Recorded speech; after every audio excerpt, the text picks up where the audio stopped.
Ah, time to relax. Professor Hanneman, do you have a moment to talk? Of course, Miss Dorothea. Whatever is on your mind. I heard you were once a member of the nobility, and you surrendered your title to come here. Indeed, I was a noble once. Why are you so curious about that? I knew there was something noble about your speech and your perfect manners. You're always impeccably dressed, too, and you have a certain pride about you. What interests me is that you threw it all away.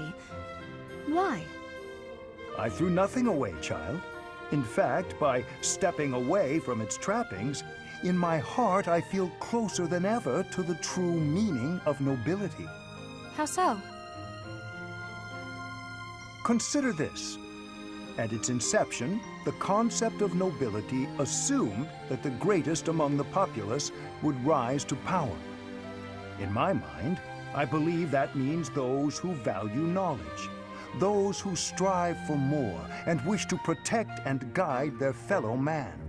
However, in practice, nobility often serves to keep those deemed commoners down, segregated from those who, by chance, were born to a noble family. That is one of the reasons I decided to leave that nonsense behind and dedicate myself to the study of crests. Though I have abandoned my position, in my mind it was to pursue what I consider to be a truly noble pursuit, that of knowledge. I see. Well, you're definitely a noble in that sense of the word.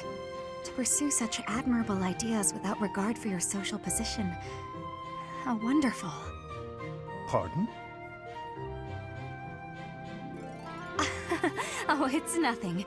I was just very moved by your words. Ah, well, I'm quite pleased to hear you say so.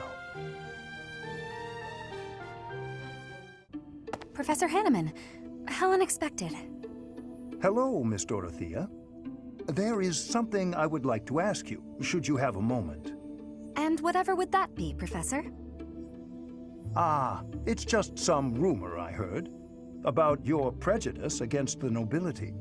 You remember when you came to me before, and we talked about how I used to be noble? I was just wondering what your aim was. To clarify, I only hate nobles who are obsessed with their status. You're not that kind of man, Professor. I mean that, really. And it sounds like you never were. I see.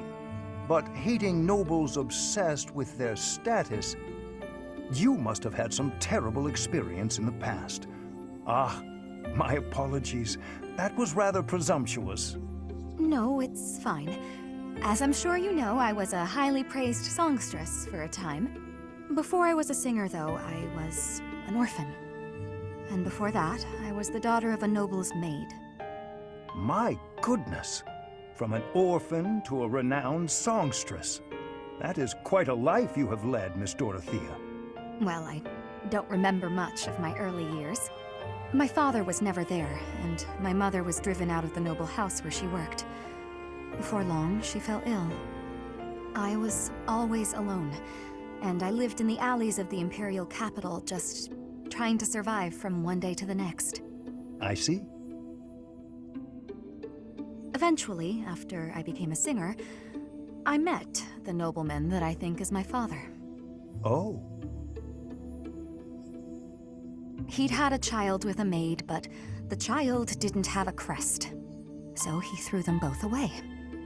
Those were his very words.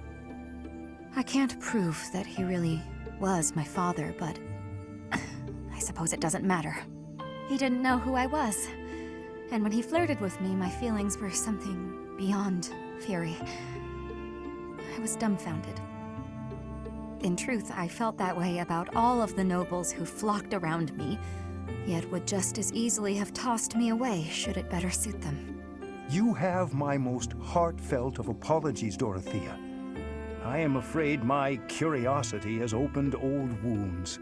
Sadly, it is undeniable that the nobility is full of such terrible people. Perhaps even myself. Professor? Oh, it is nothing. just lost in a memory of my own. Just know that I will do my part to ensure that you always know kindness in this world.